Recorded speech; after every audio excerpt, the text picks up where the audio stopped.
En 1832, dans une plantation de canne à sucre des Antilles françaises, 15 femmes blanches cessèrent de concevoir en l'espace de 3 mois. Toutes, sans exception. Les médecins venus de métropole ne trouvèrent aucune explication. Mais les esclaves, eux, savaient. Et ils se taisaient. Si cette histoire vous intrigue déjà, abonnez-vous maintenant pour ne manquer aucun de nos récits oubliés par l'histoire. Et dites-moi en commentaire de quelle ville vous nous écoutez. Je veux savoir jusqu'où ces mystères voyagent. La Martinique de 1830 était un monde en équilibre fragile. Depuis l'abolition temporaire de l'esclavage pendant la Révolution, puis son rétablissement par Napoléon en 1802, les plantations fonctionnaient sous une tension permanente. Les propriétaires blancs vivaient dans la peur constante d'une révolte, hantés par les souvenirs de Haïti où les esclaves avaient massacré leurs maîtres et fondé la première république noire du monde. Chaque propriétaire savait que son confort reposait sur un volcan qui pouvait exploser à tout instant. La plantation Bellecour s'étendait sur près de 200 hectares dans les hauteurs humides du nord de l'île, là où les champs de canne ondulaient comme une mer verte sous le vent. La grande maison construite en pierre de taille importée de France dominait l'ensemble de la propriété. Ses fenêtres à jalousies ouvraient sur des galeries spacieuses où les maîtres prenaient le frais en sirotant du rhum ambré. En contrebas, les cases des esclaves formaient un village de fortune, avec leurs toits de chaume et leurs murs de planches disjointes. Mathieu Bellecour avait hérité du domaine à la mort de son père en 1828. Homme de 35 ans aux manières polissées acquises lors de ses études à Paris, il se considérait comme un propriétaire éclairé. Il n'approuvait pas les châtiments cruels que pratiquaient certains de ses voisins. Il veillait à ce que ses esclaves reçoivent des rations suffisantes et puissent cultiver leur propre jardin le dimanche. Cette relative clémence ne découlait pas d'une quelconque conviction abolitionniste, mais d'un simple calcul économique. Des esclaves en bonne santé travaillaient mieux et se reproduisaient davantage, augmentant ainsi son capital humain. Son épouse, Célestine, était arrivée de Bordeaux 2 ans plus tôt, pâle jeune femme de 23 ans qui supportait mal le climat tropical. Elle avait accepté ce mariage pour sauver sa famille de la ruine et vivait désormais dans cette grande maison blanche comme dans une prison dorée, entourée de domestiques au visage fermé dont elle ne comprenait ni la langue créole ni les regards. Elle avait donné naissance à un fils, Étienne, en 1830, accouchement difficile qui avait failli lui coûter la vie. La plantation comptait 143 esclaves, parmi eux 72 hommes, 58 femmes et 13 enfants. Chacun portait un nom français imposé par les propriétaires successifs, effaçant ainsi toute trace de leur identité africaine. Ils travaillaient de l'aube au crépuscule sous la surveillance de 3 contremaîtres blancs et d'un commandeur noir nommé Augustin, ancien esclave affranchi, qui avait choisi de servir les maîtres plutôt que de fuir vers les mornes. Dans ce monde rigidement ordonné, chaque personne connaissait sa place. Les Blancs vivaient dans la grande maison. Les esclaves domestiques, privilégiés, travaillaient à l'intérieur et dormaient dans des dépendances propres. Les esclaves des champs vivaient dans leurs cases et ne pénétraient jamais dans l'espace des maîtres, sauf pour livrer les récoltes ou effectuer des réparations. Entre ces mondes, aucun pont véritable n'existait, seulement des transactions et des ordres. Pourtant, sous cette apparence d'ordre, circulaient des savoirs secrets. Les esclaves possédaient leur propre médecine, leurs propres croyances, leurs propres hiérarchies invisibles aux yeux des Blancs. Dans les cases, le soir, on parlait dans les langues anciennes mélangées au créole. On transmettait les récits des ancêtres, les techniques de guérison par les plantes, les chants qui apaisaient les âmes meurtries, et surtout, on se souvenait de la liberté perdue, des royaumes d'Afrique, des familles séparées lors des ventes aux enchères, des corps brisés sous le fouet. C'est dans ce contexte que survint l'événement qui allait bouleverser la plantation Bellecour et dont on parlerait encore des décennies plus tard, dans les murmures étouffés de ceux qui savaient. Tout commença avec l'arrivée d'une esclave nommée Adélaïde. En février 1832, Mathieu Bellecour acheta lors d'une vente publique à Saint-Pierre une femme d'une trentaine d'années, vendue par un planteur ruiné qui liquidait ses biens avant de rentrer en France. Le prix était bas, ce qui aurait dû alerter Mathieu. Mais il avait besoin de main-d'œuvre supplémentaire pour la saison de coupe qui approchait. Adélaïde ne ressemblait pas aux autres esclaves. Grande, le regard direct, elle portait son corps avec une dignité qui mettait mal à l'aise. Sa peau très noire luisait au soleil comme de l'ébène poli. Selon les documents de vente, elle était née en Afrique, amenée aux Antilles à l'âge de 15 ans. Elle avait appartenu à 3 propriétaires différents. Aucune explication n'était fournie sur les raisons de ces ventes successives. Le jour de son arrivée à la plantation Bellecour, Augustin le commandeur l'accompagna jusqu'aux cases des femmes célibataires. En chemin, il remarqua que les autres esclaves s'écartaient sur son passage. Certains baissaient les yeux, d'autres la fixaient avec une expression qu'ils ne parvenaient pas à déchiffrer. Était-ce de la peur, du respect, de la défiance? Lorsqu'il demanda à une vieille esclave nommée Marianne ce qu'elle savait d'Adélaïde, celle-ci cracha par terre et rentra dans sa case sans répondre. Ce genre de réaction était inhabituel. Augustin jouissait généralement d'une certaine autorité parmi les esclaves, même s'il le méprisait en secret pour sa collaboration avec les maîtres. Les premiers jours, Adélaïde travailla au champ avec les autres. Elle maniait la houe et la faucille avec une efficacité mécanique, sans jamais ralentir ni accélérer son rythme. Elle ne parlait à personne. Pendant la pause de midi, quand les esclaves se rassemblaient à l'ombre pour partager leur maigre repas, elle restait à l'écart, mangeant seule, les yeux fixés sur l'horizon. Célestine Bellecour la remarqua un matin alors qu'elle se promenait dans les jardins de la grande maison, accompagnée de sa servante personnelle, une jeune mulâtresse nommée Joséphine. Elle pointa du doigt la silhouette d'Adélaïde qui travaillait dans un champ proche. « Qui est cette femme ?» demanda-t-elle. « Je ne l'avais jamais vue. »« Une nouvelle, madame, » répondit Joséphine à voix basse. « Monsieur l'a achetée il y a 2 semaines. Elle a quelque chose d'étrange dans le regard. » Joséphine ne répondit pas immédiatement. Puis, comme si les mots lui échappaient malgré elle, elle murmura « On dit dans les cases qu'elle porte le malheur, madame. »« Quelle sottise !» répliqua Célestine en fronçant les sourcils. « Ce sont des superstitions de nègres. » Mais l'inquiétude de Joséphine était palpable. Célestine la connaissait depuis son arrivée sur la plantation. C'était une fille docile, effacée, qui ne parlait jamais des affaires des esclaves avec les maîtres. Si elle s'était permis cette remarque, c'est que quelque chose la troublait profondément. Cette nuit-là, dans les cases, les esclaves parlèrent à voix basse. Un vieil homme nommé Barthélemy, qui était arrivé d'Afrique dans les cales d'un négrier 40 ans plus tôt, connaissait la réputation d'Adélaïde. Il avait travaillé dans la même plantation qu'elle, des années auparavant, avant d'être vendu. Cette femme, dit-il en créole dans l'obscurité de sa case où s'étaient rassemblés quelques esclaves de confiance. Elle connaît les secrets que même les guérisseurs ont oubliés. Là où elle passe, les choses changent. Dans la plantation où elle était avant, 3 contremaîtres sont morts en 6 mois. Le premier est tombé de cheval et s'est rompu le cou. Le deuxième a été mordu par un serpent fer de lance et n'a pas survécu à la nuit. Le troisième s'est noyé dans la rivière alors qu'il savait nager depuis l'enfance. « Des accidents » murmura une femme. « Peut-être » répondit Barthélemy. Mais ces 3 hommes avaient tous violé des femmes esclaves. Tout le monde le savait. Personne n'osait en parler. Et puis ils sont morts, l'un après l'autre. Tu crois qu'elle les a tués? Je ne dis rien. Je raconte ce que j'ai vu. Après ses morts, le maître a eu peur. Il l'a vendue. Personne ne voulait l'acheter. Elle a été bradée à un planteur de Sainte-Lucie qui ne connaissait pas son histoire. Là-bas aussi, des choses étranges se sont produites. On raconte que toutes les femmes blanches de la propriété ont cessé d'avoir leurs règles, pendant des mois, comme si leur ventre s'était fermé.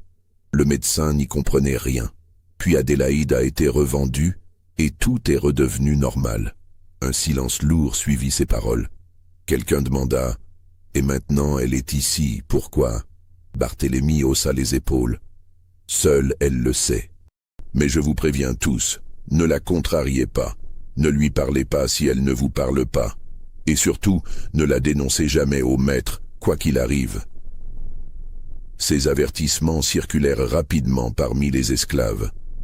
Même ceux qui n'avaient pas assisté à la conversation de Barthélemy finirent par comprendre qu'Adélaïde n'était pas une esclave ordinaire. Ils la traitèrent avec une déférence silencieuse, lui laissant toujours la meilleure place à l'ombre, ne finissant jamais l'eau du seau commun avant qu'elle n'ait bu. Les Blancs, eux, ne remarquèrent rien. Pour Mathieu Bellecour, Adélaïde n'était qu'une travailleuse parmi 143 autres, un simple numéro dans ses registres de comptabilité. Il ne lui avait jamais adressé la parole directement. Mais un mois après l'arrivée d'Adélaïde, quelque chose changea à la plantation Bellecour. Quelque chose d'imperceptible au début, puis d'impossible à ignorer. Ce fut Célestine qui remarqua en premier. En mars 1832, ses règles ne vinrent pas. Elle n'y prêta pas attention immédiatement. Depuis la naissance difficile d'Étienne 2 ans plus tôt, son cycle était devenu irrégulier. Le médecin de la plantation, le docteur Dufresne, un homme bedonnant aux favoris grisonnants qui sentait toujours légèrement le rhum, lui avait expliqué que c'était fréquent après un accouchement compliqué. Mais en avril, toujours rien. Et en mai, alors que le climat devenait étouffant avec l'approche de la saison des pluies, Célestine commença à s'inquiéter. Pas parce qu'elle désirait un autre enfant, au contraire. L'idée même d'endurer une nouvelle grossesse dans cette chaleur tropicale la terrifiait. Ce qui l'inquiétait, c'était l'absence de signes habituels. Ni douleur, ni tension dans les seins, ni irritabilité. Simplement plus rien, comme si son corps avait oublié sa fonction première. Elle en parla à Mathieu qui haussa les épaules. « Le climat, dit-il vaguement. Tu devrais voir Dufresne. » Le docteur l'examina sans rien trouver d'anormal. « Votre utérus semble en parfaite santé, madame. Parfois, le corps des femmes traverse des périodes de repos. Cela peut durer plusieurs mois. Si vous ne souffrez d'aucun autre symptôme, il n'y a pas lieu de s'alarmer. » Célestine se rassura temporairement. Mais lors d'un thé chez sa voisine Margot Deschamps, dont la plantation jouxtait celle des Bellecour, elle apprit quelque chose de troublant. Margot, femme énergique de 40 ans, mère de 4 enfants, se confia à elle dans l'intimité du salon. « Ma chère Célestine, je suis dans le plus grand embarras. Depuis 3 mois, je n'ai plus mes périodes mensuelles. Au début, j'ai cru que c'était la ménopause, mais je suis trop jeune encore. Le docteur Dufresne est venu m'examiner et n'a rien trouvé. Il dit que je suis en excellente santé. Mais comment est-ce possible ?» Célestine sentit un frisson la parcourir. « Moi aussi, » murmura-t-elle. Depuis mars, les 2 femmes se regardèrent, déconcertées. Margot baissa la voix. « Il y a aussi Véronique Dutheil. Je l'ai rencontrée à la messe dimanche dernier. Elle m'a confié la même chose, mais m'a fait jurer de n'en parler à personne. Elle a peur que son mari apprenne qu'elle ne peut plus concevoir. Et c'est impossible que nous soyons toutes les 3 dans cette situation en même temps, chuchota Célestine, à moins que... » Margot n'acheva pas sa phrase, mais les 2 femmes pensaient la même chose. Et si ce n'était pas une coïncidence? Dans les semaines suivantes, une investigation discrète révéla l'ampleur du phénomène. Toutes les femmes blanches en âge de procréer des 3 plantations voisines, celle des Bellecour, celle des Deschamps et celle des Dutheil, avaient cessé d'avoir leurs règles, sans exception. 15 femmes au total. Certaines depuis février, d'autres depuis mars, les dernières depuis avril. Les maris commencèrent à s'inquiéter. Pas tant pour la santé de leurs épouses que pour l'impossibilité de produire une descendance. Dans une société coloniale où la perpétuation de la lignée blanche était essentielle au maintien du pouvoir, cette stérilité collective représentait une menace existentielle. Le docteur Dufresne fut convoqué pour une consultation générale. Il examina les 15 femmes, prit des notes détaillées, consulta ses manuels médicaux. Il ne trouva rien. Aucune maladie connue ne provoquait ce genre de symptômes. Aucune épidémie. Aucun empoisonnement évident. Les femmes étaient toutes en parfaite santé, selon les critères médicaux de l'époque. « Je ne comprends pas », admit-il lors d'une réunion avec les 3 propriétaires dans le bureau de Mathieu Bellecour. C'est comme si leurs organes reproducteurs s'étaient simplement arrêtés de fonctionner, sans raison apparente. Il doit y avoir une raison, insista Charles Dutheil, homme nerveux aux tempes dégarnies. On ne devient pas stérile du jour au lendemain sans cause. Peut-être quelque chose dans l'eau, suggéra Émile Deschamps, le mari de Margot, grand homme aux épaules carrées qui avait servi dans l'armée avant de reprendre la plantation familiale. Ou dans la nourriture? Impossible, répondit Dufresne. Vos esclaves boivent la même eau, mangent des aliments cultivés sur les mêmes terres, et leurs femmes continuent d'être enceintes normalement. Pas plus tard qu'hier, j'ai accouché une négresse de la plantation Deschamps. Tout s'est passé parfaitement. Ce détail jeta un froid dans la pièce.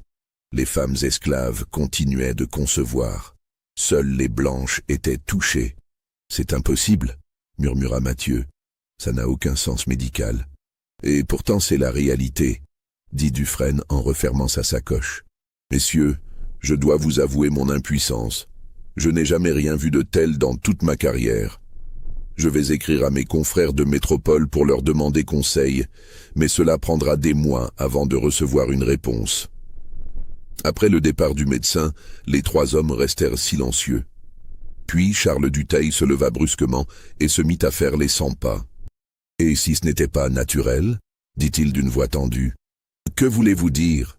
demanda Mathieu. « Les nègres, ils ont leur propre médecine, leur propre poison. On sait tous qu'ils utilisent des plantes dont nous ignorons les propriétés. Et si quoi? Coupa Émile. Si nos esclaves avaient décidé de rendre nos femmes stériles, dans quel but? La vengeance, répondit Charles. Ou un complot pour affaiblir notre communauté. Si nous ne pouvons plus avoir d'enfants, dans une génération, nous n'aurons plus assez de blancs pour contrôler les plantations. Mathieu secoua la tête. C'est absurde. Comment aurait-il pu coordonner une telle action? Et pourquoi uniquement nos 3 plantations? Mais la graine du doute était plantée. Dans les jours suivants, les 3 propriétaires commencèrent à observer leurs esclaves avec une méfiance accrue. Ils cherchaient des signes de connivence, des rassemblements suspects, des échanges de regards complices. Ils ne trouvèrent rien de concret, mais cette absence même de preuves alimentait leurs soupçons. Les contremaîtres reçurent l'ordre d'être plus vigilants. Les fouilles des cases se multiplièrent, à la recherche de plantes suspectes ou de poudres inconnues. Plusieurs esclaves furent interrogés, parfois brutalement, sur ce qu'ils savaient des médecines traditionnelles. Tous nièrent avec véhémence avoir quoi que ce soit à voir avec le problème des maîtresses blanches. La tension montait. Les esclaves sentaient l'hostilité grandir sans comprendre exactement ce qu'on leur reprochait. Ils travaillaient plus dur, baissaient encore plus les yeux, s'effaçaient davantage. Mais cela ne suffisait pas à calmer l'anxiété des Blancs. Si cette histoire vous glace le sang, laissez un like maintenant et dites-moi en commentaire ce que vous pensez qu'il s'est vraiment passé. Était-ce un empoisonnement, une maladie inconnue, ou quelque chose d'encore plus troublant? C'est Joséphine, la servante personnelle de Célestine, qui fit le lien. Un soir de juin, alors qu'elle aidait sa maîtresse à se préparer pour le dîner, elle laissa tomber une remarque qui allait tout changer. Célestine était d'humeur morose ce jour-là, tourmentée par l'absence persistante de ses règles et par l'atmosphère tendue qui régnait sur la plantation. « Madame semble bien préoccupée », murmura Joséphine en brossant les longs cheveux châtains de sa maîtresse. « Comment ne pas l'être ?» répondit Célestine avec lassitude. « Cette situation est incompréhensible. » Joséphine hésita, puis dit d'une voix presque inaudible. « Dans les cases, on dit que c'est depuis qu'elle est arrivée. » Célestine se retourna brusquement. « Qui? De qui parles-tu » ? « La nouvelle. Adélaïde. Elle est arrivée en février, madame. Et c'est en février que... » Elle n'osa pas achever. Le cœur de Célestine se mit à battre plus fort. « Qu'est-ce que tu racontes?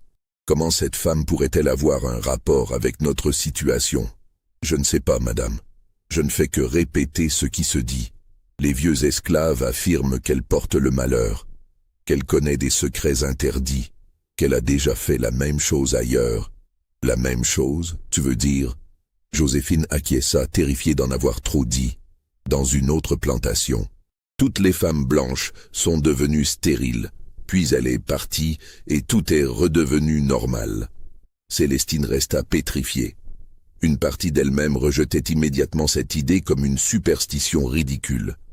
Mais une autre partie, celle qui avait grandi en écoutant les histoires de sorcières et d'empoisonneuses que les nourrices bretonnes racontaient dans son enfance, frissonnait de peur. « Ne répète jamais cela à personne », ordonna-t-elle à Joséphine. « Tu m'entends? Jamais. » Mais Célestine ne put s'empêcher d'en parler à Mathieu cette nuit-là, alors qu'ils étaient couchés dans leur chambre, au volet fermé contre les moustiques. Elle rapporta les paroles de Joséphine, s'attendant à ce qu'il les rejette avec mépris. À sa surprise, Mathieu ne rit pas. Il resta silencieux un long moment, fixant le baldaquin de leur lit à colonnes. « J'ai vérifié mes registres cet après-midi, » dit-il finalement. Adélaïde est arrivée le 4 février. Les premières femmes ont cessé d'avoir leurs règles fin février. Les dernières début avril. Elle a été achetée à un planteur de Sainte-Lucie qui se débarrassait de tous ses esclaves. Tu penses qu'il pourrait y avoir un lien? Je ne sais pas quoi penser. Mais demain, je vais écrire aux autorités de Sainte-Lucie pour me renseigner sur cette femme. Cette enquête prit des semaines. Les lettres voyageaient lentement entre les îles. Mais en juillet, Mathieu reçut une réponse qui le glaça. Le planteur de Sainte-Lucie, un certain Rousseau, confirmait que pendant les 18 mois où Adélaïde avait travaillé dans sa propriété, toutes les femmes blanches de la plantation et des domaines voisins avaient effectivement cessé d'être fertiles. 8 femmes au total. Rousseau lui-même n'avait jamais établi de lien avec cette esclave particulière. Il avait attribué le phénomène à une maladie tropicale inconnue. Mais quand il avait vendu Adélaïde et qu'elle avait quitté l'île, les femmes avaient retrouvé leur fertilité normale en quelques mois. Ce pourrait être une coïncidence, écrivait Rousseau. Mais je dois avouer que plusieurs de mes esclaves m'ont averti que cette femme possédait des connaissances dangereuses. Je ne suis pas homme à croire aux superstitions nègres, mais force est de constater que les faits sont troublants. Mathieu convoqua immédiatement Émile Deschamps et Charles Dutheil. Il leur montra la lettre. Les 3 hommes se regardèrent, partagés entre l'incrédulité rationnelle et l'évidence des faits. « Il faut l'interroger, » dit Charles, « sous la contrainte s'il le faut. »« Et lui demander quoi exactement ?» répliqua Mathieu. « Comment rends-tu nos femmes stériles? Elle niera tout. »« Alors il faut la vendre, » insista Charles. « Ou mieux, s'en débarrasser définitivement. Tu proposes de tuer une esclave sans preuve ?» dit Émile. « C'est illégal. Et si nous nous trompons? Et si nous ne nous trompons pas ?» rétorqua Charles. « Chaque jour qui passe, nos femmes restent infertiles. Ma femme est désespérée. Elle pleure toutes les nuits. Elle se croit maudite. » Mathieu réfléchit longuement. Tuer Adélaïde était tentant, mais risqué. S'il se trompait, il aurait du sang innocent sur les mains. Et même s'il avait raison, comment pourrait-il prouver que c'était la bonne décision? Les autorités coloniales poseraient des questions. Il pourrait être accusé de meurtre. Nous allons la surveiller, décida-t-il finalement. Discrètement, jour et nuit. Si elle fait quelque chose de suspect, nous interviendrons. En attendant, personne ne doit savoir que nous la soupçonnons. Augustin le commandeur reçut l'ordre de placer Adélaïde sous observation constante. Mais ce fut plus difficile que prévu. Adélaïde ne faisait rien de remarquable. Elle travaillait au champ comme tout le monde, elle mangeait seule, elle dormait dans sa case. Elle ne parlait à personne, elle ne se promenait jamais la nuit. Elle ne cueillait pas de plantes suspectes. Elle ne préparait aucune potion. Les semaines passèrent sans que rien ne se produise. Pourtant, les femmes blanches restaient stériles. Célestine maigrissait à vue d'œil, rongée par l'angoisse. Margot Deschamps était devenue nerveuse et irritable. Véronique Dutheil refusait de sortir de sa chambre. En août, le docteur Dufresne proposa une solution désespérée. Faire venir un médecin réputé de Paris, spécialiste des maladies féminines. Cela coûterait une fortune et prendrait des mois, mais les 3 propriétaires acceptèrent. Ils n'avaient plus le choix. Pendant ce temps, dans les cases, Les esclaves observaient la panique croissante des maîtres avec un mélange de satisfaction secrète et d'inquiétude. Ils savaient que cette situation ne pourrait pas durer indéfiniment. Tôt ou tard, les Blancs deviendraient si désespérés qu'ils feraient quelque chose de terrible. Barthélemy, le vieil esclave qui connaissait l'histoire d'Adélaïde, tenta de lui parler un soir. Il la trouva assise devant sa case, regardant le ciel étoilé. « Ils te surveillent », dit-il à voix basse en créole. « Ils savent. » Adélaïde ne tourna même pas la tête vers lui. « Je sais. Pourquoi tu fais ça? Ils vont te tuer. » Pour la première fois depuis son arrivée, Adélaïde sourit. Un sourire froid, sans joie. « Ils ne me tueront pas. Ils ont trop peur. » Peur de quoi? De ne jamais comprendre comment je fais. De ne jamais pouvoir défaire ce qui est fait. De me tuer et de rester stérile pour toujours. Barthélemy frissonna. « Comment tu fais ?»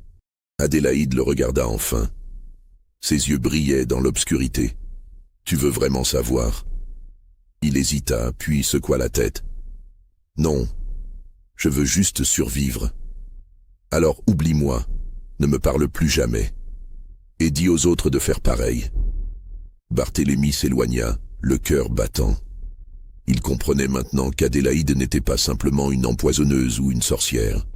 Elle était quelque chose de plus complexe, quelque chose de calculé, une vengeance méthodique qui s'exécutait dans l'ombre, sans violence apparente, sans trace, sans preuve.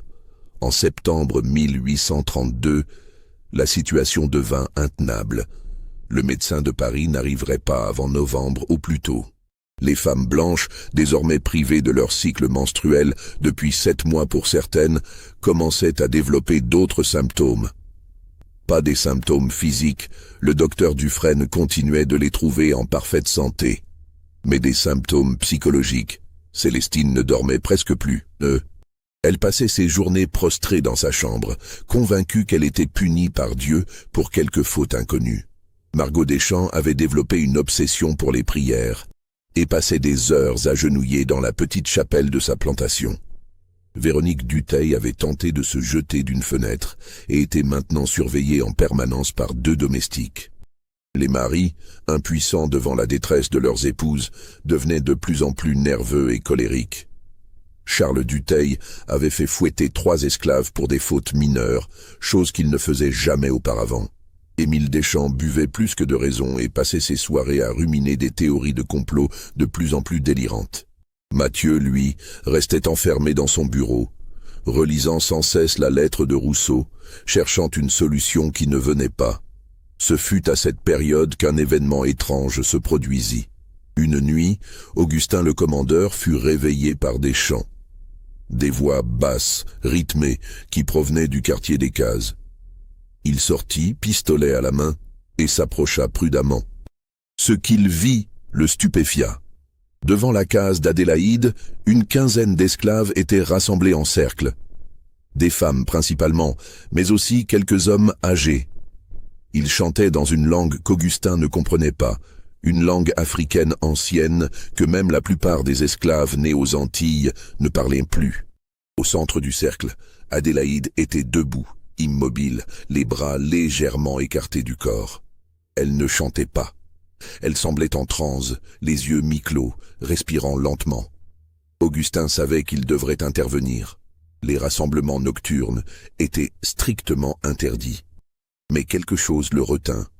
Une peur primitive qu'il n'arrivait pas à s'expliquer. Il resta caché dans l'ombre, observant. Le chant dura près d'1 heure. Puis, aussi soudainement qu'il avait commencé, il cessa. Les esclaves se dispersèrent silencieusement, retournant dans leurs cases comme des ombres. Adélaïde resta seule un moment, puis elle leva les yeux directement vers l'endroit où se cachait Augustin.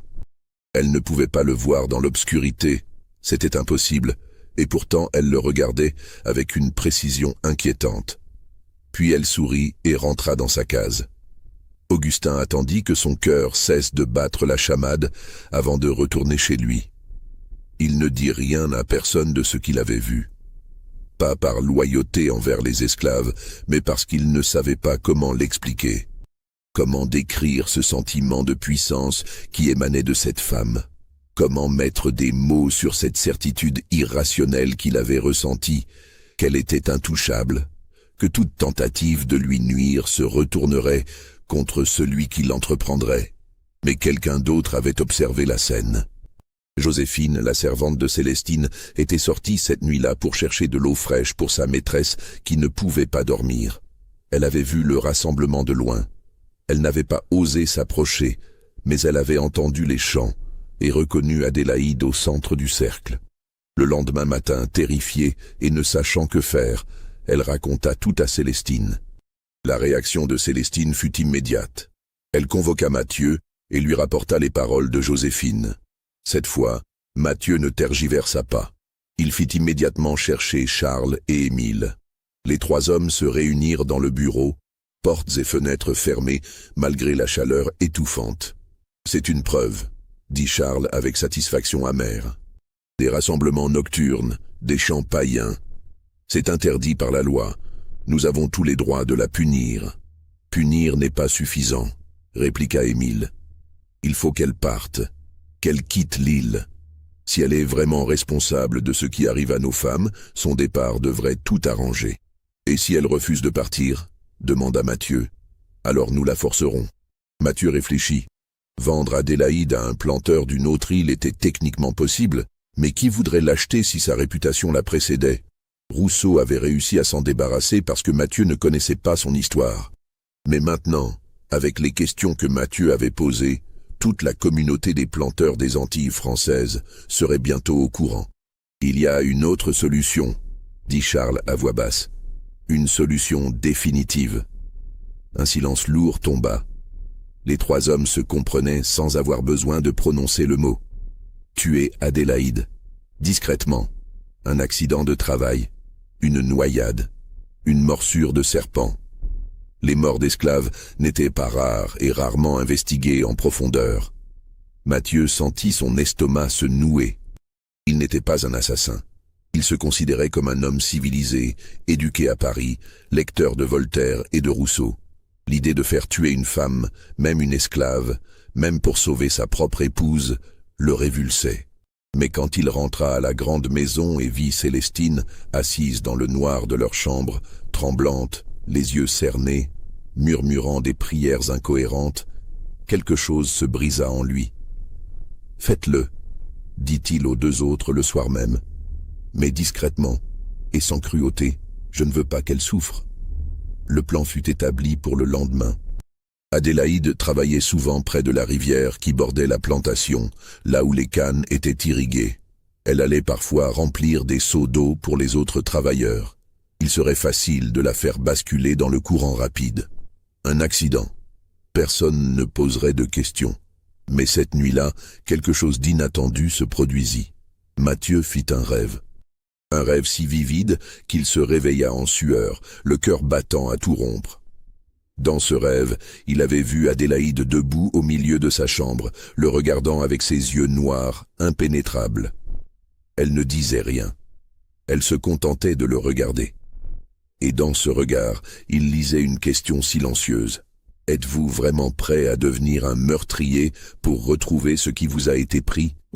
Il voulut crier, la chasser, mais aucun son ne sortit de sa bouche.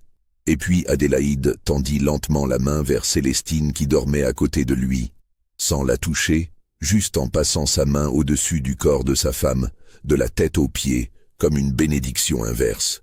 Mathieu se réveilla en haletant. Célestine dormait paisiblement pour la première fois depuis des semaines. La chambre était vide. Ce n'était qu'un cauchemar. Mais quand il descendit au petit déjeuner, pâle et les traits tirés, il trouva un message qui venait d'arriver. Une lettre de l'ancien propriétaire d'Adélaïde avant Rousseau, un planteur nommé Lavigne, qui vivait maintenant en métropole. Mathieu n'avait jamais écrit à cet homme, quelqu'un d'autre avait dû lui parler de sa situation. La lettre était brève et glaçante. « Monsieur, j'apprends que vous possédez désormais l'esclave Adélaïde. Permettez-moi de vous mettre en garde. Cette femme est dangereuse d'une manière que vous ne pouvez pas imaginer. Je l'ai achetée il y a 15 ans, lors d'une vente aux enchères à Fort-de-France. Elle venait d'Afrique, amenée par un négrier portugais. Le capitaine du navire m'avait confié qu'elle était la fille d'une guérisseuse de son village, une femme que les siens appelaient la gardienne des ventres. Ces femmes possédaient, paraît-il, des connaissances transmises depuis des générations sur le contrôle de la fertilité. Des plantes, des rituels, des secrets jalousement gardés. Pendant les années où Adélaïde a travaillé dans ma plantation, j'ai constaté des phénomènes inexplicables. Mes contremaîtres qui maltraitaient les esclaves tombaient malades mystérieusement. Ma propre épouse et celle de mes voisins sont devenues stériles. J'ai d'abord cru aux coïncidences, puis j'ai compris. Cette femme se venge. Non pas de manière violente ou visible, mais en s'attaquant à ce qui nous est le plus précieux, notre descendance, notre lignée, notre avenir. Je ne sais pas comment elle procède. Je ne crois pas au sortilège. Je pense qu'elle utilise des connaissances botaniques que nous ignorons. Des substances qu'elle administre de manière si subtile que personne ne peut les détecter. Peut-être dans l'eau, peut-être dans la nourriture, peut-être même dans l'air que nous respirons par des fumigations invisibles. Quand je l'ai vendue, ma femme a retrouvé sa fertilité en 4 mois. J'ai eu 3 autres enfants depuis. Mon conseil, ne la tuez pas. D'autres avant vous l'ont tenté et sont morts peu après dans des circonstances étranges. Vendez-la loin, très loin. Ou mieux encore, affranchissez-la et laissez-la partir où elle veut. C'est le seul moyen d'être libéré d'elle. Que Dieu vous protège. Lavigne. Mathieu lut et relut la lettre, les mains tremblantes. Tout prenait sens maintenant. Adélaïde ne pratiquait pas la magie. Elle utilisait des connaissances médicales africaines que les Européens ne possédaient pas. Des plantes capables de bloquer la fertilité sans causer d'autres symptômes. Des substances administrées si discrètement que personne ne pouvait les détecter. Mais comment? Comment une esclave surveillée constamment pouvait-elle contaminer 15 femmes blanches vivant sur 3 plantations différentes? Il réfléchit intensément. Puis une idée lui vint. L'eau. Pas l'eau des puits que tout le monde buvait, mais l'eau parfumée. Les femmes blanches utilisaient toutes de l'eau de rose pour se laver le visage et les mains. Cette eau venait d'où? De la grande maison, où elle était préparée par les domestiques esclaves à partir de pétales de rose cultivés dans les jardins. Et qui travaillait parfois dans ces jardins pour l'entretien? Tous les esclaves, à tour de rôle, y compris Adélaïde. Mathieu se précipita aux cuisines. Il interrogea les domestiques. Oui, Adélaïde avait effectivement travaillé plusieurs fois dans le jardin des roses en mars et avril. Oui, elle avait même aidé une fois à préparer l'eau parfumée en ajoutant les pétales dans les grandes jarres d'eau distillée. Une seule fois suffisait. Si elle avait ajouté une substance végétale aux propriétés anticonceptionnelles, imperceptible au goût et à l'odeur, mélangée aux pétales, cette substance se serait retrouvée dans l'eau que les femmes utilisaient quotidiennement sur leur peau. Absorbée lentement, jour après jour, elle aurait pu bloquer leur fertilité sans causer d'autres dommages. Mathieu fit immédiatement jeter toute l'eau parfumée et interdire d'en préparer de nouvelles. Il ordonna qu'on brûle tous les rosiers du jardin. Puis il convoqua Charles et Émile et leur montra la lettre de Lavigne. « Nous ne la tuerons pas, dit-il fermement. Nous allons la vendre à un marchand qui l'emmènera loin d'ici. En Louisiane peut-être, ou au Brésil. Quelque part où elle ne pourra plus jamais nous nuire. Et si nos femmes restent stériles même après son départ ?»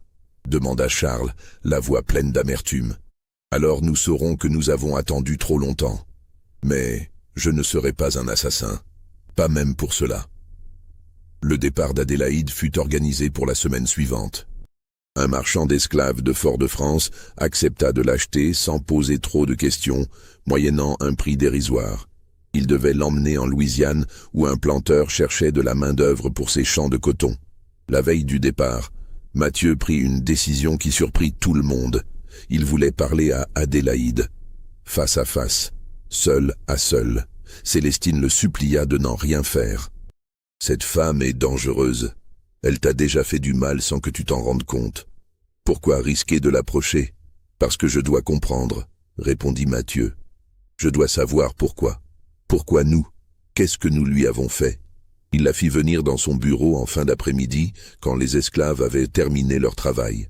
Augustin l'escorta jusqu'à la grande maison et la laissa entrer seule dans la pièce où Mathieu l'attendait. C'était la première fois qu'il la voyait de près. Elle était plus grande qu'il ne l'avait imaginé, presque de sa taille. Son visage ne portait aucune expression. Ses yeux noirs le fixaient avec une intensité troublante, sans peur ni soumission. « Assieds-toi », dit-il en désignant une chaise. Elle ne bougea pas. « Je t'ai dit de t'asseoir. Je préfère rester debout, maître. » Le mot « maître » sonnait étrangement dans sa bouche. Pas servile, presque ironique. Mathieu se racla la gorge, mal à l'aise. « Tu sais pourquoi tu es ici? Vous allez me vendre. Oui, tu pars demain pour la Louisiane. Très loin. Suffisamment loin. » Un silence. Adélaïde ne sciait pas, ne détournait pas le regard. Mathieu se sentait étrangement dominé dans son propre bureau, face à cette femme qui était légalement sa propriété, mais qui dégageait plus d'autorité que lui. « Je veux savoir, » dit-il finalement. « C'était toi, n'est-ce pas? Pour nos femmes. » Elle ne répondit pas immédiatement. Puis, lentement, elle acquiesça. Mathieu sentit son sang se glacer malgré la chaleur. « Comment? Vous ne comprendriez pas. Essaie. » Adélaïde inclina légèrement la tête comme si elle évaluait s'il méritait une réponse. Puis elle parla, d'une voix basse mais claire. « Dans mon village, les femmes de ma lignée gardaient les secrets des plantes. Nous savions comment donner la vie et comment l'empêcher.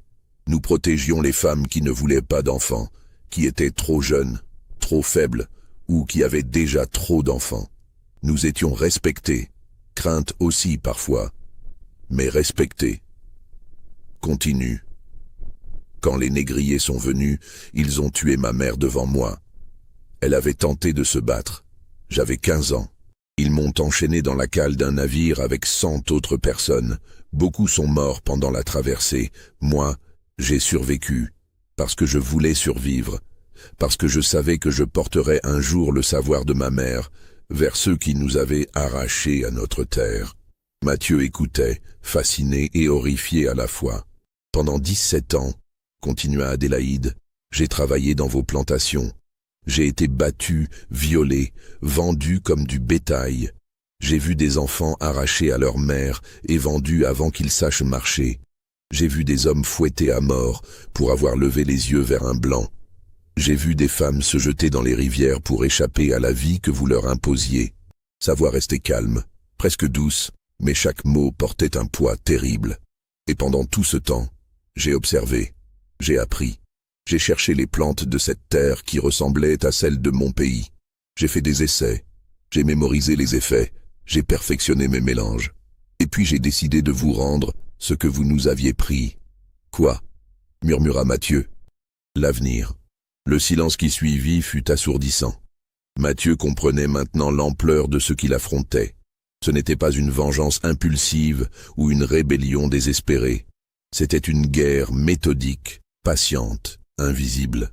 Une guerre menée par une femme seule contre un système entier. « Tu te rends compte, dit-il d'une voix étranglée, que si tu avais été découverte, tu aurais été torturée à mort.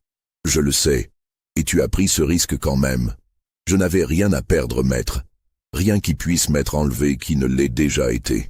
Ma liberté, prise, ma famille, morte ou dispersée. Mon corps, utilisé par vos contremaîtres quand bon leur semblait. Qu'est-ce que la mort comparée à cela ?» Mathieu se sentit soudain très fatigué. « Les plantes, comment as-tu fait ?»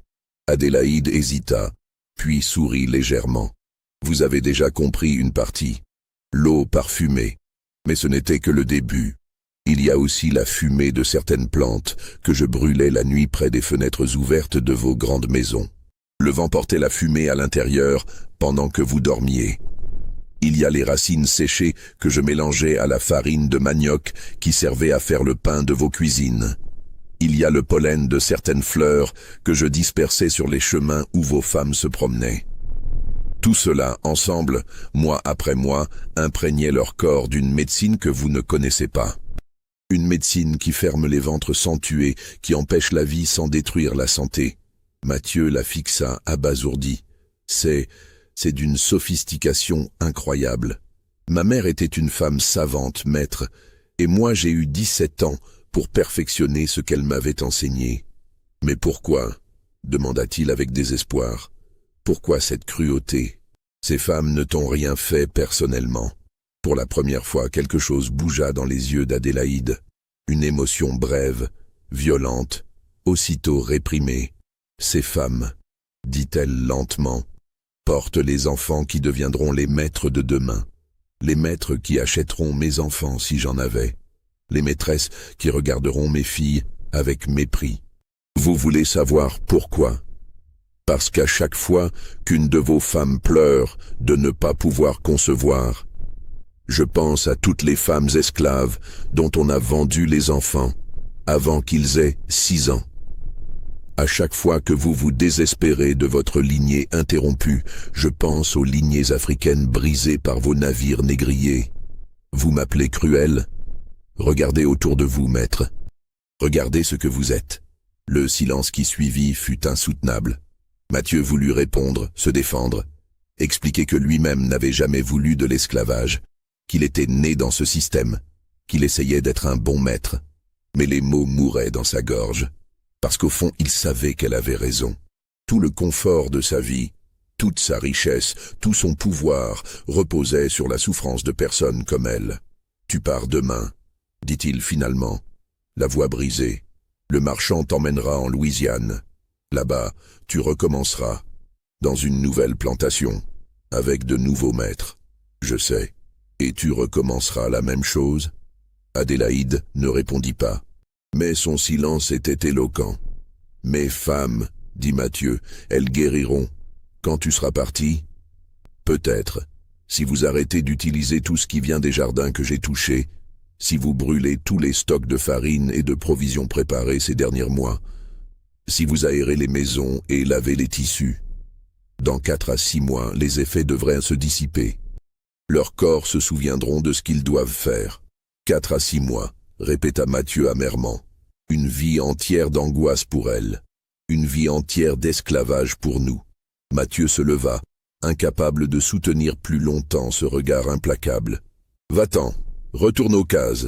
Demain à l'aube, le marchand viendra te chercher. Adélaïde se dirigea vers la porte. Puis, sur le seuil, elle se retourna. Maître ? Quoi ? Vos femmes blanches ne sont pas les seules à avoir été touchées. Mathieu fronça les sourcils. Que veux-tu dire ? Les contremaîtres, ceux qui prennent les esclaves de force, ceux qui pensent que nos corps leur appartiennent, eux aussi ont reçu ma médecine, différente, mélangée dans le rhum qu'ils boivent. Dans quelques mois, ils ne pourront plus se lever avec les femmes, jamais plus. Elle sortit avant que Mathieu puisse répondre, le laissant seul avec cette révélation terrible. Cette nuit-là, Mathieu ne dormit pas. Il resta assis à son bureau, une bouteille de rhum devant lui qu'il n'osa pas toucher, se demandant combien d'autres choses Adélaïde avait faites sans que personne ne s'en aperçoive. Combien de graines elle avait plantées, littéralement et métaphoriquement, qui germeraient dans les mois et les années à venir. Il repensait à chaque détail de leur conversation, à la manière dont elle avait parlé, avec cette assurance tranquille de quelqu'un qui sait exactement ce qu'il fait et pourquoi il le fait. Ce n'était pas de la folie, ce n'était pas de la simple vengeance impulsive. C'était une guerre calculée, menée avec une intelligence et une patience extraordinaires. Et le plus terrifiant, c'est qu'elle n'était probablement pas la seule. Si sa mère lui avait transmis ses connaissances, combien d'autres filles de guérisseuses africaines avaient reçu le même héritage? Combien d'entre elles travaillaient en ce moment même dans les plantations des Antilles, patientes, silencieuses, attendant leur moment? Mathieu se leva et marcha jusqu'à la fenêtre. Au loin, il pouvait voir les cases des esclaves, petites taches sombres dans la nuit. Des fumées montaient de certaines d'entre elles, des feux pour cuisiner ou se réchauffer, ou peut-être autre chose. Comment savoir désormais ce qui était innocent et ce qui ne l'était pas? Au petit matin, le marchand d'esclaves arriva avec sa charrette et ses chaînes. C'était un homme rude nommé Ferrand, qui faisait ce métier depuis 20 ans et avait transporté des milliers d'esclaves à travers les îles. Pour lui, ce n'était qu'une transaction de plus, Un corps de plus à livrer. Augustin amena Adélaïde, les mains liées devant elle. Elle marchait calmement, sans résistance. Son visage ne trahissait aucune émotion. Mathieu observait depuis la galerie, accompagné de Célestine, qui tenait leur fils Étienne dans ses bras. Les autres esclaves s'étaient rassemblés à distance, comme ils le faisaient toujours quand l'un des leurs était vendu. Certains pleuraient silencieusement. D'autres baissaient simplement la tête. Mais quelques-uns, parmi les plus vieux, regardaient Adélaïde avec une expression étrange. Un mélange de respect, de peur et peut-être d'admiration. Barthélemy était là, appuyé sur son bâton, ses yeux larmoyants fixés sur la femme qui avait fait trembler les maîtres blancs sans lever une seule fois la main. À côté de lui, Marianne, la vieille esclave qui avait craché par terre le jour de l'arrivée d'Adélaïde, murmurait quelque chose dans une langue africaine ancienne. Une prière, une bénédiction, une formule de protection. Ferrand attacha Adélaïde à l'arrière de sa charrette avec 3 autres esclaves. 2 hommes jeunes destinés aux champs de coton de Louisiane et une adolescente que le marchand comptait revendre à un bordel de la Nouvelle-Orléans.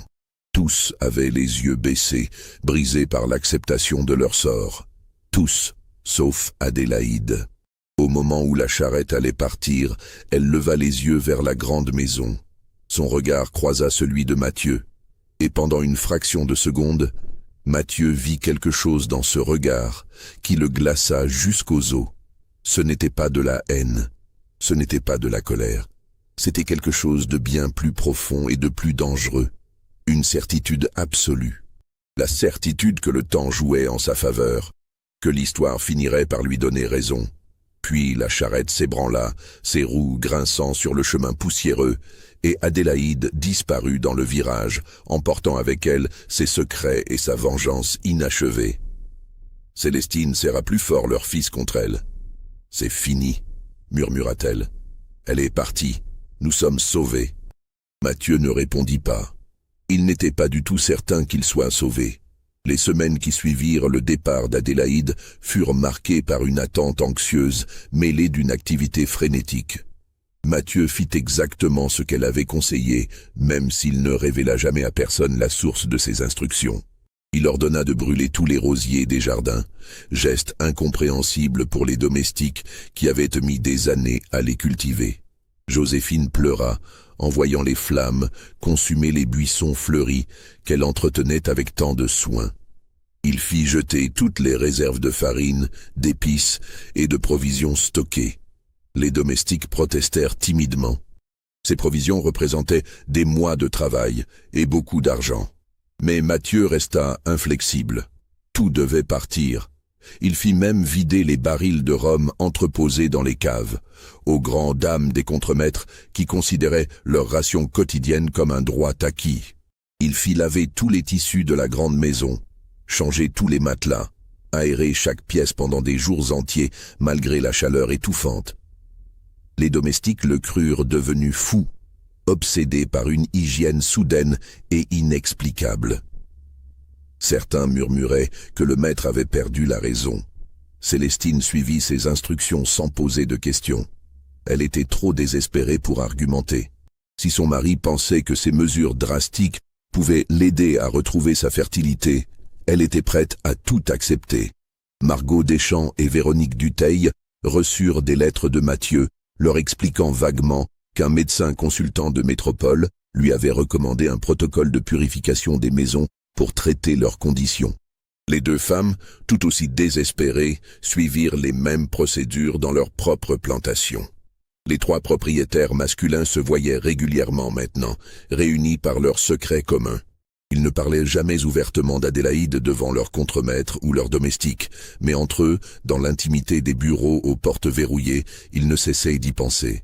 Charles Dutheil était le plus amer. « Nous aurions dû la tuer », répétait-il sans cesse. « Nous aurions dû la faire disparaître quand nous en avions l'occasion. »« Et si nos femmes n'avaient jamais guéri ?»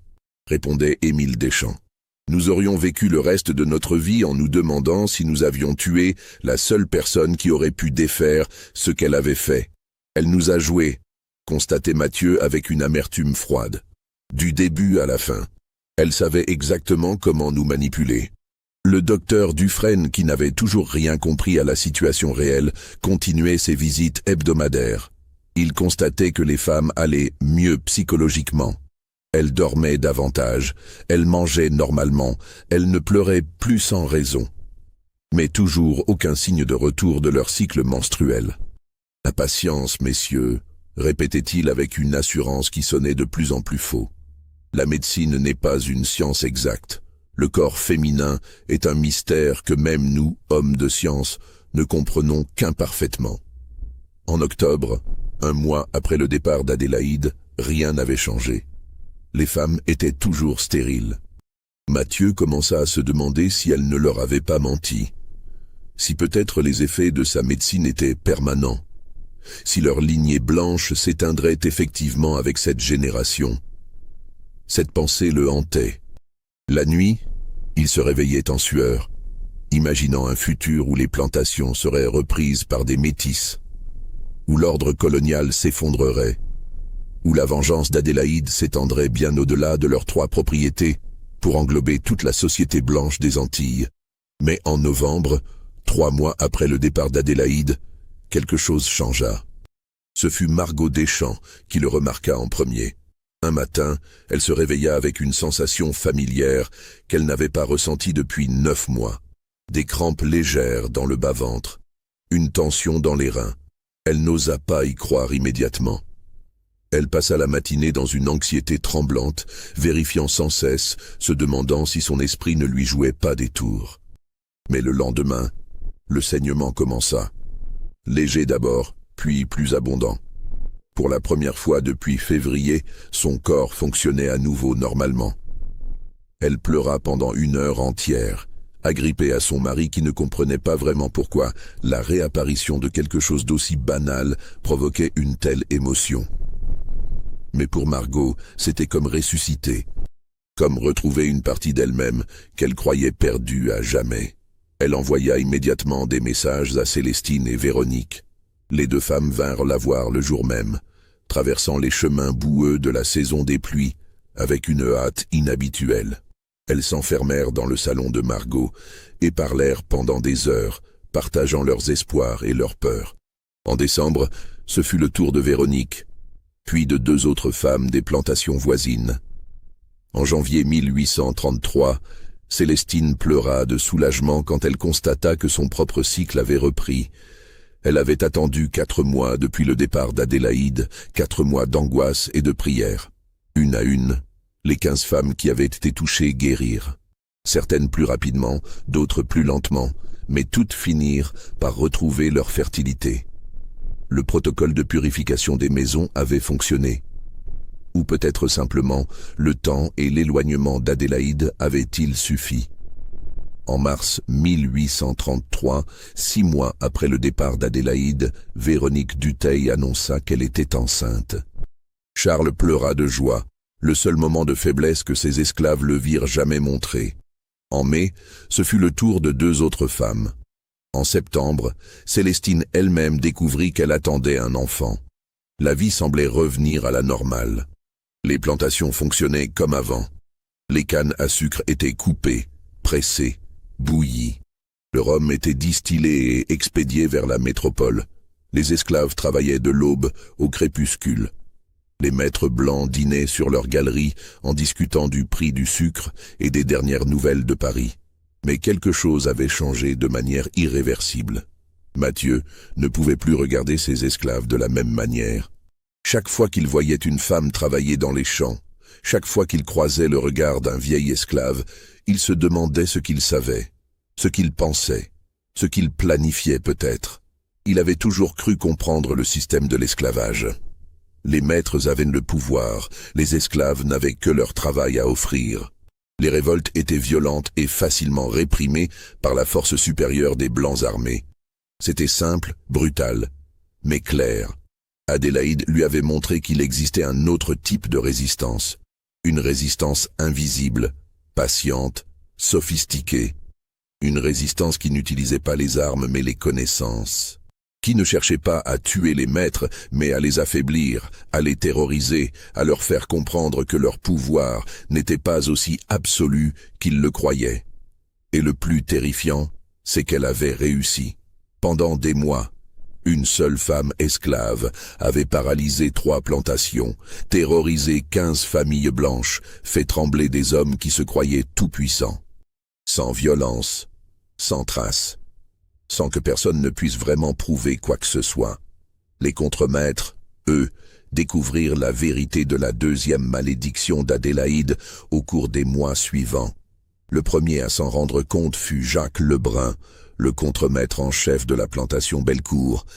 Homme brutal d'une 40aine d'années, il avait la réputation de prendre son plaisir avec les esclaves les plus jeunes et les plus jolies, qu'elles le veuillent ou non. Personne ne protestait jamais. C'était la règle non écrite des plantations. Les corps des esclaves appartenaient aux maîtres et à leurs représentants. En novembre 1832, Lebrun tenta de forcer une jeune esclave de 17 ans nommée Clémentine. Mais pour la première fois de sa vie, son corps ne répondit pas. Il se retrouva incapable de consommer l'acte qu'il s'apprêtait à commettre. Humilié, furieux, il attribua cela à l'excès de rhum de la veille. Mais le lendemain, même résultat. Et le surlendemain. En décembre, après un mois d'échecs répétés, Lebrun dut se rendre à l'évidence. Quelque chose n'allait pas. Il consulta discrètement le docteur Dufresne, qui l'examina et ne trouva rien d'anormal. C'est temporaire, assura le médecin. Le stress peut-être, ou l'âge, cela arrive aux hommes. Mais ce n'était pas temporaire, et ce n'était pas seulement Lebrun. Les 2 autres contremaîtres de la plantation Bellecour développèrent le même problème, tout comme les contremaîtres des plantations Deschamps et Dutheil. Tous ces hommes, sans exception, avaient la réputation de violer régulièrement les esclaves, et tous, progressivement, perdirent leur capacité à le faire. Certains cachèrent leurs conditions honteusement. D'autres devinrent encore plus violents, essayant de compenser par la brutalité physique ce qu'ils ne pouvaient plus accomplir sexuellement. Mais tous comprenaient, au fond d'eux-mêmes, que ce n'était pas un hasard, que la même force mystérieuse qui avait frappé les femmes blanches les avait également atteints. Mathieu l'apprit par hasard en surprenant une conversation entre Lebrun et un autre contremaître. Il se souvint alors des dernières paroles d'Adélaïde. Eux aussi ont reçu ma médecine. Dans quelques mois, ils ne pourront plus se lever avec les femmes. Jamais plus. Elle avait dit vrai, et cette vérité lui glaça le sang, parce qu'elle signifiait qu'Adélaïde avait non seulement identifié avec précision les hommes qui abusaient de leur pouvoir, mais qu'elle avait trouvé le moyen de les punir de manière ciblée, permanente et irréversible. Il ne dit rien au contremaître. Comment aurait-il pu leur expliquer sans révéler ce qu'il savait sur Adélaïde? Et puis, une partie de lui, celle qu'il n'osait pas s'avouer, pensait qu'il méritait ce qui leur arrivait. Les mois passèrent. L'année 1833 s'écoula. Les femmes blanches retrouvèrent leur fertilité et commencèrent à avoir des enfants. Les contremaîtres violeurs restèrent impuissants, leur règne de terreur sexuelle définitivement terminé. La vie continua dans les plantations des Antilles françaises. Mais des rumeurs circulaient. Des rumeurs sur une esclave venue d'Afrique qui possédait des connaissances interdites. Des rumeurs sur des plantations où toutes les femmes blanches étaient devenues stériles pendant des mois. Des rumeurs sur une femme qui avait été vendue de maître en maître, laissant derrière elle une traînée de mystères et de peurs. Ces rumeurs voyageaient d'île en île, portées par les marins, les marchands, les esclaves eux-mêmes. Elles étaient déformées, exagérées, mélangées à d'autres histoires.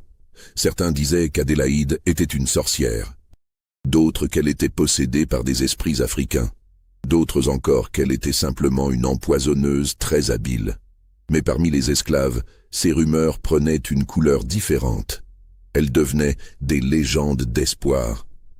L'histoire d'une femme qui avait réussi à faire trembler les maîtres blancs sans lever une seule fois la main contre eux. Une preuve que le pouvoir des Blancs n'était pas aussi absolu qu'il semblait. que la résistance pouvait prendre des formes que les maîtres ne comprenaient pas et ne pouvaient pas contrôler. Dans les cases, le soir, les vieilles femmes racontaient l'histoire d'Adélaïde aux plus jeunes. Elles l'embellissaient, la transformaient en mythe. Mais au cœur de ce mythe restait une vérité simple et terrible. Les savoirs ancestraux, les connaissances des plantes, les secrets transmis de mère en fille depuis des générations en Afrique, tout cela n'avait pas été complètement détruit par l'esclavage. Tout cela survivait, caché, attendant son moment. Et cette survie était une forme de résistance en elle-même. En 1837, 5 ans après le départ d'Adélaïde, Mathieu Bellecour reçut une lettre étrange. Elle venait d'un notaire de la Nouvelle-Orléans et concernait une affaire d'héritage. Un planteur de Louisiane nommé Beaumont était mort sans héritier direct, et son testament stipulait que toute sa fortune devait être utilisée pour acheter la liberté de tous ses esclaves. Une clause inhabituelle, presque scandaleuse dans le contexte de l'époque. Mais ce n'était pas cela qui avait poussé le notaire à écrire à Mathieu. C'était un détail mentionné dans une note personnelle laissée par Beaumont avant sa mort. Une note où il racontait comment, 3 ans plus tôt, toutes les femmes blanches de sa plantation et des domaines voisins étaient devenues stériles pendant près d'1 an. Comment il avait fini par découvrir qu'une esclave nommée Adélaïde en était responsable. Et comment, au lieu de la punir, il avait eu avec elle une longue conversation qui avait changé sa vision du monde. « Cette femme m'a ouvert les yeux », écrivait Beaumont dans sa note. « Elle m'a fait comprendre l'horreur de ce que nous faisons. L'esclavage n'est pas seulement une injustice économique ou morale. C'est un crime contre l'humanité elle-même. Nous arrachons des êtres humains à leur terre, nous brisons leurs familles, nous les traitons comme du bétail. Et nous nous étonnons qu'ils nous haïssent. Nous nous étonnons qu'ils trouvent des moyens de se venger. Adélaïde ne m'a pas demandé sa liberté. Elle m'a simplement dit qu'elle continuerait à faire ce qu'elle faisait, plantation après plantation, jusqu'à ce qu'elle meure, ou jusqu'à ce que l'esclavage soit aboli. Elle m'a dit que je pouvais la tuer, la vendre, la torturer, cela ne changerait rien, parce qu'elle n'était pas seule, parce que d'autres femmes esclaves possédaient les mêmes connaissances, parce que la résistance prenait des formes que nous ne pouvions ni voir, ni combattre. Je l'ai affranchie le lendemain, et j'ai commencé à réfléchir à ma propre vie, à mes propres choix. Ce testament est le résultat de cette réflexion. Je ne peux pas défaire le mal que j'ai fait, mais je peux au moins m'assurer que mes esclaves seront libres après ma mort. Le notaire ajoutait une dernière information. Adélaïde elle-même avait été affranchie en 1834 et avait quitté la Louisiane. Personne ne savait où elle était allée. Certains disaient Haïti, le seul pays des Antilles où les Noirs étaient libres. D'autres disaient qu'elle était retournée en Afrique. D'autres encore qu'elle voyageait d'île en île, discrètement, silencieusement. Mathieu lut et relut cette lettre, puis il la brûla dans la cheminée de son bureau, regardant les flammes consumer le papier jusqu'à ce qu'il ne reste plus que des cendres. Il ne dit rien à Célestine. Il ne dit rien à personne. Mais, cette nuit-là, pour la première fois depuis longtemps, il repensa à la conversation qu'il avait eue avec Adélaïde dans ce même bureau, 5 ans plus tôt. Il repensa à son regard, à ses paroles, à cette certitude tranquille qu'elle avait montrée. Elle avait eu raison sur tout. Les femmes blanches avaient guéri, mais pas avant d'avoir vécu des mois d'angoisse. Les contremaîtres violeurs étaient restés impuissants, punition permanente pour leurs crimes. Et elle-même avait survécu, avait continué son combat ailleurs, avait même réussi à convaincre un planteur de libérer tous ses esclaves. Mathieu se demanda combien d'autres planteurs elle avait rencontrés, combien d'autres familles blanches elle avait terrorisées, combien d'autres hommes comme Beaumont elle avait réussi à convertir. Il se demanda aussi combien d'autres femmes comme elle existaient, combien de guérisseuses africaines avaient réussi à préserver leurs connaissances malgré l'esclavage. Combien d'entre elles menaient, en ce moment même, leur propre guerre silencieuse contre le système qui les opprimait. Et pour la première fois, il comprit vraiment ce qu'Adélaïde lui avait fait. Elle ne lui avait pas seulement pris temporairement la fertilité de sa femme. Elle ne lui avait pas seulement fait peur. Elle lui avait fait comprendre que l'ordre colonial qu'il croyait stable et éternel était en réalité fragile, que les esclaves n'étaient pas les êtres passifs et soumis qu'il imaginait, qu'ils possédaient leur propre savoir, leur propre stratégie, leur propre forme de résistance. Et cette compréhension changeait tout. Dans les années qui suivirent, Mathieu devint un propriétaire différent. Pas meilleur, pas vraiment. Il ne libéra pas ses esclaves comme Beaumont l'avait fait. Il continua à exploiter leur travail, à profiter du système. Mais il était plus prudent, plus respectueux. Il interdit les punitions les plus cruelles. Il renvoya Lebrun et les autres contremaîtres qui abusèrent de leur pouvoir. Il fit construire de meilleures cases pour les esclaves, augmenta leurs rations, leur donna plus de temps pour cultiver leur propre jardin. Ce n'était pas de la bonté, c'était de la peur de ce qui pourrait arriver s'il poussait trop loin. La peur qu'une autre femme comme Adélaïde apparaisse dans sa plantation. La peur que cette fois, les conséquences soient pires. Les autres propriétaires remarquèrent ce changement. Certains le critiquèrent, l'accusant de faiblesse. D'autres, ceux qui connaissaient l'histoire d'Adélaïde, comprenaient. Et quelques-uns, très rares, commencèrent eux aussi à traiter leurs esclaves avec plus de circonspection. Ce n'était qu'un petit changement. Un changement infime dans le vaste système de l'esclavage colonial. Mais c'était un changement quand même. Une fissure minuscule dans la façade d'invincibilité des maîtres blancs.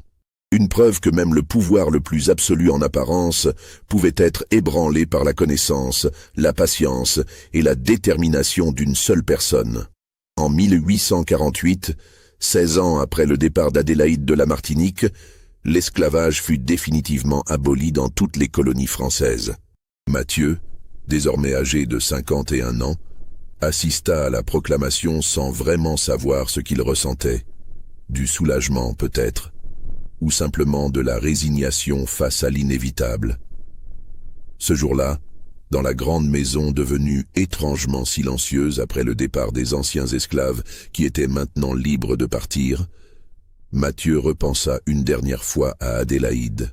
Il se demanda si elle était encore vivante quelque part, si elle avait vécu assez longtemps pour voir l'abolition de l'esclavage, si elle savait que sa guerre personnelle, sa résistance silencieuse, avait fait partie d'un mouvement plus vaste qui avait fini par triompher. Il ne le saurait jamais.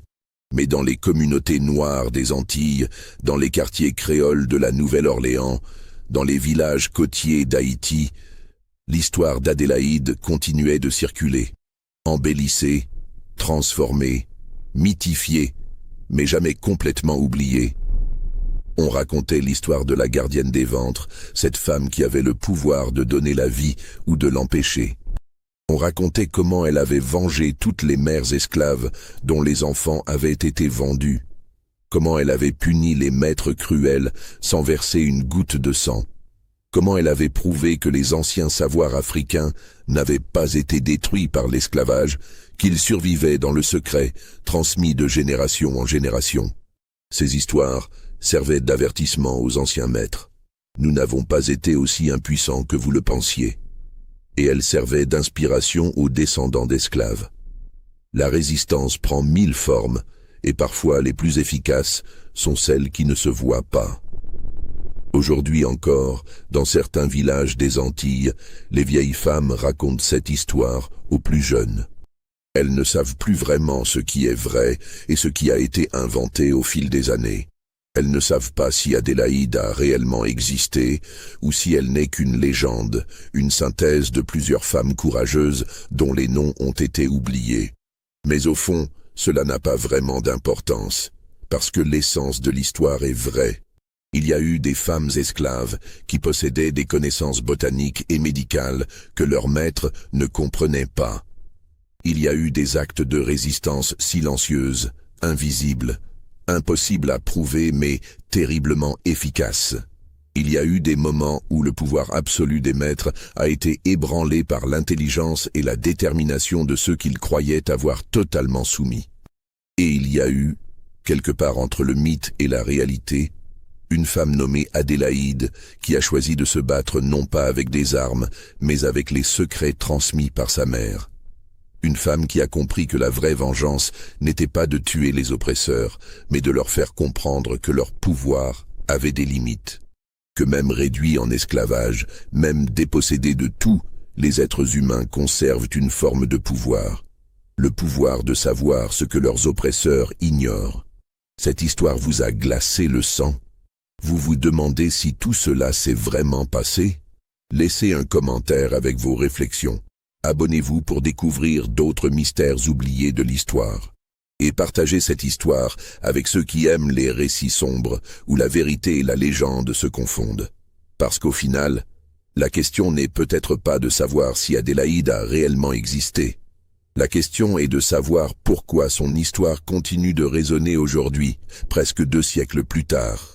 Qu'est-ce que cela nous dit sur l'esclavage, sur la résistance, sur les formes de pouvoir que l'histoire officielle préfère oublier?